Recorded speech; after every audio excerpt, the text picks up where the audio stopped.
Hey guys, what's up and welcome back to the channel. So we got more information for Dragon Ball Sparking Zero. Now this is an article from a Japanese website, Dengeki Online, and this is an interview with the producer of Dragon Ball Sparking Zero. Let's go on with this because guys, this is so freaking exciting. Cannot wait to get the game released, and this was published on the 13th of June, so very recently. And let's just go on with this because this is with Jun Furuya, the producer of Dragon Ball Sparking Zero.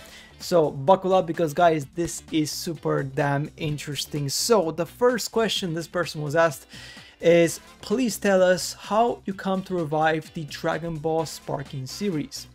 Through the Sparking series had reached its final form with Dragon Ball Sparking Meteor. However, the platform has evolved since then, and other Dragon Ball game series have been released, so it was time to give fresh surprises and excitement as new Dragon Ball battles. So we embarked on the latest installment in the series for the first time in 17 years. That is awesome. Is it one of the reasons why Dragon Ball has been loved as a content for so long? Of course, this is one of the reasons. Overseas fans can now play Dragon Ball games, so we are making this title with the intention of delivering it to a worldwide audience. Are there any changes in the development structure from the previous title? People who worked on the previous title are also involved in the development on this title, which is crazy guys. Spike Crunchsoft is still in charge of the development, as I said to you guys before, because some of you guys thought they were not. Yes, they are. So you can rest assured that the soul of the series has been firmly inherited.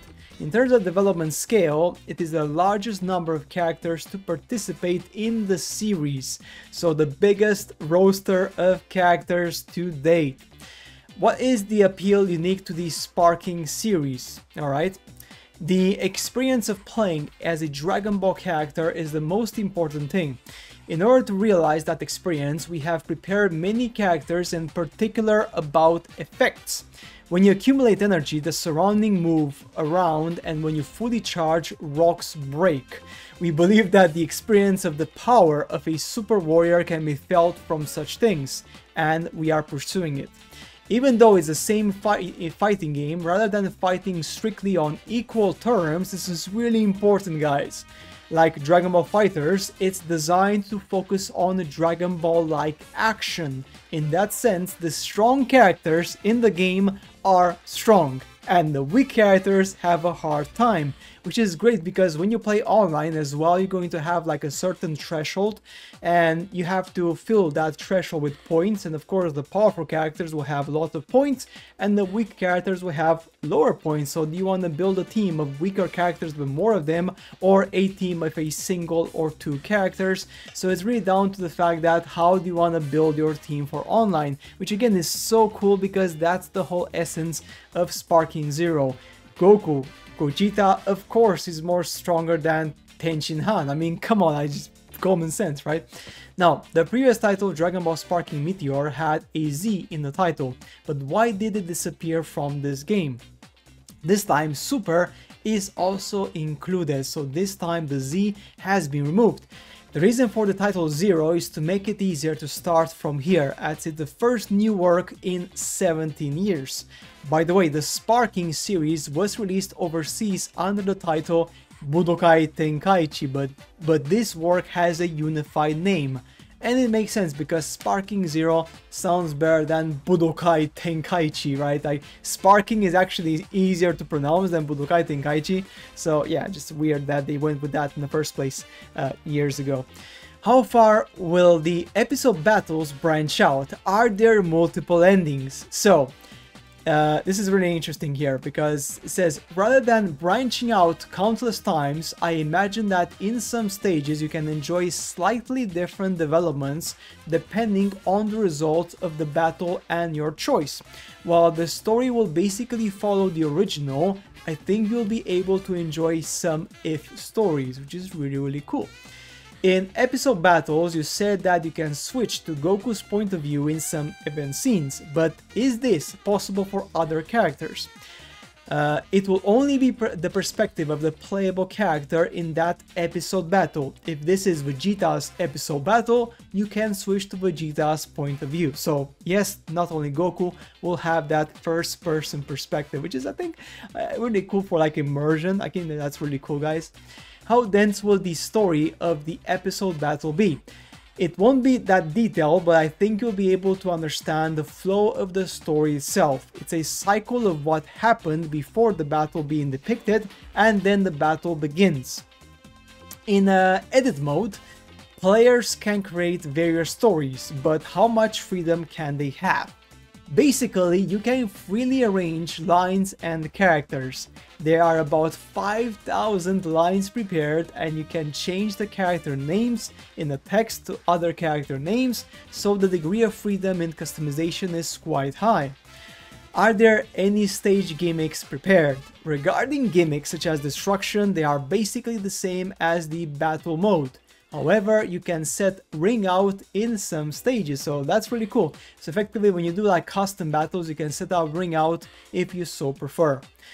Can you get rewards by playing edit mode? There are no particular rewards for battles created by users, but some battles in pre-prepared situations can lead to unlocking elements, so you can enjoy them as a replay event. So yeah, basically that means that battles in pre-prepared situations, I guess this refers to like episode battles, I guess, I don't know, I'm not sure.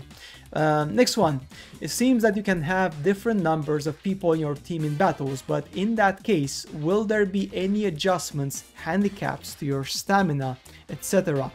There are no plans for that at the moment. In the final version, the limit is 5v5, and you will be able to organize characters freely with the cost limit. So there's going to be a cost. So the adjustments will be made based on that cost. By the way, even if the characters have the same name, their cost will differ depending on the era and transformation stage. Which makes sense. Late stage Goku is going to cost more than early stage Goku. I mean, common sense, right? Will there be a ranked matches for online battles? We are planning to implement them. So yes, there's going to be ranked battles, hopefully on release. They haven't confirmed it's going to be on release, but usually they are implemented on release, so that's really cool. So hopefully for this game, that's going to be the case as well. I just hope that the online mode is going to be stable. Next one, I understand that split-screen offline battles are only possible in the Room of Spirit and Time, posted Hyperbolic Chamber. But can the Room of Hyperbolic Chamber be selected as a stage in other modes? It can be selected as a stage in other modes. So yes, you can play it also in other modes, obviously. There is a power difference between the characters, but what is the maximum? For example, is it possible for Mr. Satan to beat Goku? Alright, it's not that he can't take damage, so as long as you have the skills, you can win. So that's really cool. So basically what it says here is that if you're good enough in dodging, in parries and stuff, you don't need the strongest character to win. It's all about skill, which is really cool. Are there any plans to adjust the balance after release? If the playing environment becomes difficult, we plan to implement an update. At this stage, we do not know the specific time, but we would like to create an environment that can be played for a long time, including the updates. So there's going to be things like, I don't know, people making abuse of a certain mechanic or a glitch. Of course, they're going to try to patch it out. How early? No idea. Next one, in the characters I was able to play with this time, Mr. Satan felt that the controls were quite different. Is he in a special position in the work? Mr. Satan is a special character because he cannot use the flying technique. I think the cost will be relatively low. Other characters who cannot fly in the original work, such as Kame Sennin, are also unable to fly. Fusion was possible in the trial play, but are there any gimmicks such as receiving damage or being released over time as the original work? Once you transform, including fusion and other transformations, it will not be released by attack over time. So effectively, you will not go back to your original transformation over time. So once you transform, you transformed. End of story, that's it, which is really cool. Obviously, you can transform back manually, but that's obviously your choice. If there is a fusion, does it have Potara? What is the difference with the fusion? Of course there is. In terms of the system, it's the same as fusion. When selecting the various battle assists as control settings, you can choose between semi-auto and auto. Are there any operations that can be performed in semi-auto and not in auto? Basically, there's no difference in what you can do, but it's just that the number of operations that the player can intervene in increases. The more auto settings you add, the more fun you can have, even for beginners. We've made it so that you can perform Dragon Ball-like movements even with just rapid taps, so you can change it to your liking according to your skills and in action games. Which is really cool, I guess. You know, some people don't know how to play and they just like mash, mash, mash. So that's good, I guess, for these people. Next one. Does the damage change between semi-auto and auto and in recent fighting games? That's not the case, so you can just set it to whatever is easy to operate. By the way, the auto setting is also possible in online battles. So if you want to do auto because you're not confident, you can do that and it's fine, because I guess the auto, all what it does, it kind of like allows you to basically play with less button tapping. So if you just want to mash, mash, mash and not worry about things, you can do that. Again, it's down to you guys basically. Of course, you have less freedom, so you have to think about that, obviously. What is the advantage of using the manual mode? The advantage is that you can counter by pressing the button at the right time, and you can adjust the timings as well. For advanced players, there's also tactics such as deliberately taking a break during a combo to shift the timing of the enemy's counterattack. So if you want to pursue action, we recommend choosing manual. So of course, it's obviously common sense. If you really want to be good at this game and be on the top of your game, manual is the way to go, not automatic. Like in online mode, you cannot parry with automatic. Simple as that. End of story, right? What kind of strategies have been created by the new skill stock feature? Skill stock is the blast stock from the previous game. In addition to these skills and other actions from the previous game, an action called super identification is now possible, which allows you to deflect your opponent's blast, such as Kamehameha. A counter action called revenge counter has also been added, which allows you to counter even when you are under attack. It's important to think about how you move around with your skill stock, and conversely, when your opponent has a lot of skill stock, how you move around anticipating a counter attack. So really important, when you have skill stock, if you effectively, go crazy, you can be countered, and if you don't have enough counters, you'll be screwed. So this is really good because effectively you have to think a bit about how you want to play. So one of your tactics is to make your opponent use their skill stock. That's right.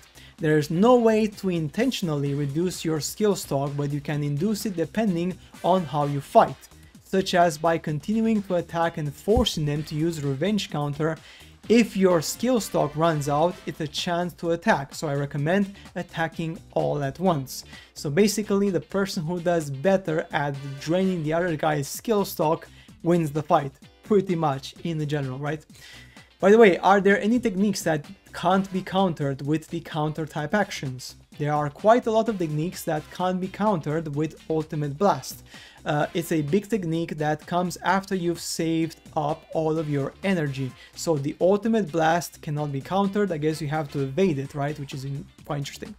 Now, there are quite a lot of ways to counterattack. The battles in the Dragon Ball are characterized by speedy offense and defense. So we've increased the number of ways to counterattack. Really cool. Next one, will there be an opportunity for users to play this game before release? This is the demo, the playable demo. Are they gonna give it to us? I can't give you any details yet, but I would like to provide as many opportunities as possible for you to play it. So we don't know yet. That's to be decided. If we're going to get the demo, that's of course we don't know right now. Regarding the process of development, are you already in the stage of balancing? It's not yet in the final stage, but we are adjusting the balance. So they are still kind of doing the game, like improving like the glitches and other stuff, because in the recent demo they played online, there were quite a few glitches. So I'm sure that by the month of October, they will be ready for a release. Finally, please give us a message. We will do our utmost to make it possible for you to enjoy the experience of becoming Dragon Ball character. It will take some time until the release, but we hope you will look forward to it. We plan to release more information about the characters in the future, so please look forward to that as well. That's it guys for today's video on this one. Dragon Ball Sparking Zero, really exciting. So basically the characters are going to have power difference. When you play online, there's going to have like a limit of how much energy you can spend for the character selection. So when you reach that limit, that's it. So you want to have to make choices on, do you get like 2 strong characters or do you get 5 weak characters, for example, right, which is really important. And of course the counters and the skill stock is going to be fundamental for effectively trying to deflect, dodge your opponent, which is really cool. But guys, that's it for today's video. This is a screenshot. So cool, so awesome, to be honest guys. This is amazing, and to be honest, cannot wait for this. This is so exciting. But yeah, that's it for this interview. In the next video, we're gonna talk about the IGN interview, which is this one here. We're gonna save a special date for this one, because this one is another interview done by the IGN China, and of course we're gonna talk over this one as well. But for today guys, that's it for today's video. As always, make sure to subscribe to the channel, leave a like, and I shall see you in the next uploads.